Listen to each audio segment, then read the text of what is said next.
This is my Monday Night Raw review, and Punk has won the title from Sami Zayn. Sami Zayn just held it for 9 days.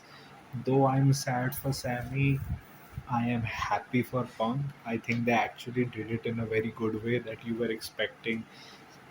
Cody will be facing Sami tonight, but then Cody gets attacked by Gunther, so Punk becomes the opponent. Though also they will have to explain how. Like just Punk loses the World Heavyweight Championship, and then just because it's in Chicago and you need an opponent, you just give Punk the title shot.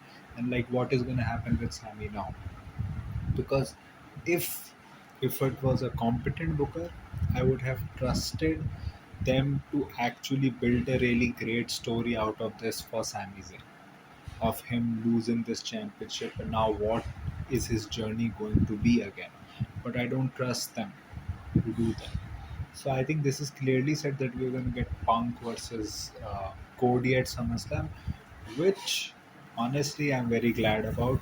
It, it kind of feels like we're going to get a lot of stuff at SummerSlam that we should have gotten at least one of the WrestleManias. Like Punk versus Cody should have happened at a WrestleMania. Roman versus Seth should have happened at WrestleMania. Then again, if Gunther has attacked Cody, like, are we still going to get a Gunther versus Cody maybe happening on SmackDown or something like that?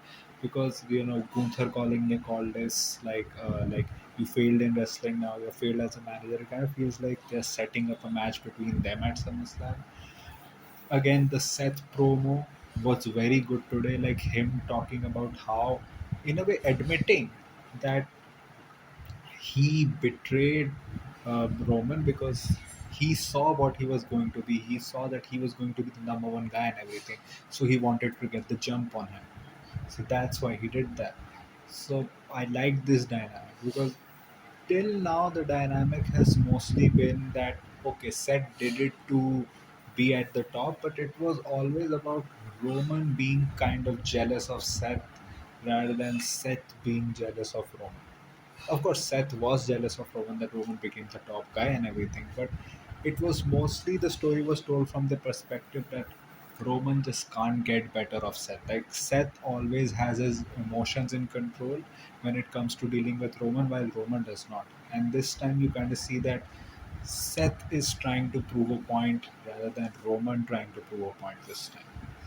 And Paul Heyman had his like problems with Logan Paul and Austin Theory, like bring me something that we can reconcile. And the Vision actually won the tag team titles back because Maxine Dupree turned heel, attacked the Street Profits, and then kissed Austin Theory. So now she's in the Vision. I don't know, man. Vision, the problem is that I just see them as a bunch of guys together in a stable. There is nothing that they do that distinguishes them from anyone else. Like anyone else. Like, what is the difference between Vision and just some other random stable? And it has pulled Braun Breaker's momentum down. Like he feels like just one of the guys there, while he should be your number one or number two guy after Obafemi. So it's like you're giving them the tag titles back again. Like, what is your plan with it? Like, who is gonna go after it now? What's gonna happen with it? Another thing that Rusev and Ethan Page defeated, I think it was Mysterio and Phoenix, I think, or Gable or Mysterio, I don't know. And they're gonna have a number one contenders match for the Intercontinental Championship next week. And please have Gable win it. I think this is the perfect moment to have Gable win this and win the Intercontinental Championship. Like, that should happen ASAP. Like Chad Gable, like you have the momentum with him, give him that title at SummerSlam. Other than that, with the women's stuff, like Liv Morgan just going crazy, like attacking Io Sky, it's just that, man, they're really gonna wait till SummerSlam to have her defend the title. Like really, they couldn't have like even one title defense between. So Liv Morgan is gonna have a first title defense after WrestleMania at SummerSlam. So Ruka defended her title against Raquel Rodriguez. against Raquel Rodriguez, which was good. I just hope that she finally has a story now instead of like just meddling with the Judgment Day guys and like just defending her title, which I get is fine because she's a good wrestler, but I think you'll need some meat on those bones quick. Then Bailey saying that she wants to like confront Lyra next week, so yeah, that's gonna happen. Another thing from me, thank you Sheamus for everything. You didn't deserve whatever you got in the end because restructuring the contract of someone like a Sheamus, labeling him as a liability when he is clearly not, like he was carrying your lower card on a Raw which needed people to stick to that first hour so that people can get to the main event so your viewership increases, and he did that, and this is how he gets repaid. But I hope he goes either to AEW or to some other company. Get, I don't know how many years he has got in his career, would be 3 or 5 years. Get that money, get that bag, and enjoy your life and achieve whatever you can in the end. So thank you, Sheamus, for everything.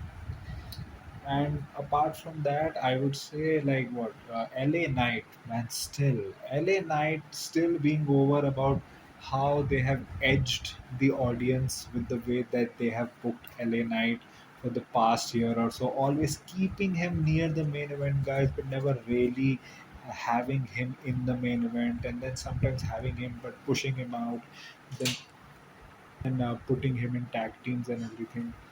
But the way he had his promo, like he was just lambasting Seth that what a year that I got eliminated early, you got eliminated early, but somehow you're getting a title shot. I thought we were supposed to win tournaments to get title shots. And then him also like calling Seth and Roman, I think he called them the biggest cancers of wrestling, which was funny. And then he tried to attack Jimmy, but then he was attacked by Jacob Fatu. So yeah, that's how that happened. I still think we're gonna get like maybe a J Jimmy tag team match against LA and Solo Sikoa at SummerSlam. We're probably gonna get that. And like I have to give it to Punk, man. He comes back after 4 months, nearly 50 years old. That guy gives a banger match. Of course, you have to, appreciate Sammy as well.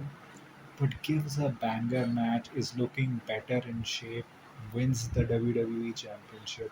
First, I never considered a Triple H would do this, of course, with the issues that they have had. But I think Triple H kind of realized that he is going to be one of the guys that are going to be my top guys, and I think that trumped everything because other if you're not one of the favorites of the bosses, you do not lose a world championship in a main event of WrestleMania, and then when the first match you come back, you win the other world championship, and you're probably going to main event one of the nights.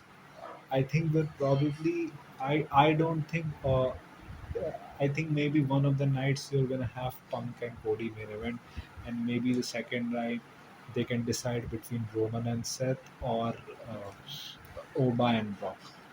So like this shows how much trust Triple H has in Punk and his star power. So yeah, I'm glad for Punk, but I am not really like hopeful about what they'll do with Sammy. The Danhausen stuff was funny as always. It's just that I don't know what the direction is for Dominic. Since Dominic defeated Cena, it's like the Balor stuff was fine, but after that he has just been kind of like a manager to everyone. And in AAA he's doing well, but like what? I don't understand what is happening there. So yeah, that was my review of Raw. What do you think about the show? What do you think about my review? Tell me in the comment section. If you like this type of content, like this video, share and subscribe. If you don't, then share it with those who do. My social media accounts, which are my Twitter /Shax account, and my Instagram account links are in the description. So go follow me on that. My UPI ID link, which is Sharpboy, the logo ICICI, is also in the description. So go donate any amount of money which you can, which can help me make YouTube a permanent career option. So thank you, goodbye, Alvida.